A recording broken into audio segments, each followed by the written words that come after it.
Polestar 4 dual motor. The dual motor, 0 to 60 is approximately 3.7. Okay, that's way faster than I thought it was going to be. Okay, yeah, that is way faster. So this is the fastest one. Right.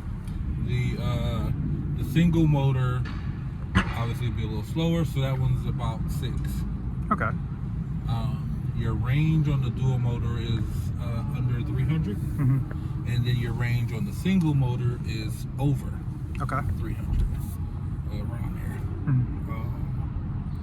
Then you can get a good 80% charge in approximately 30 minutes. Not bad at all. It's really not bad. And then one of the differences we have from the 3 and the 4 is the orientation of the left and turn screen. So this one is landscape, and the 3 is in portrait. Okay.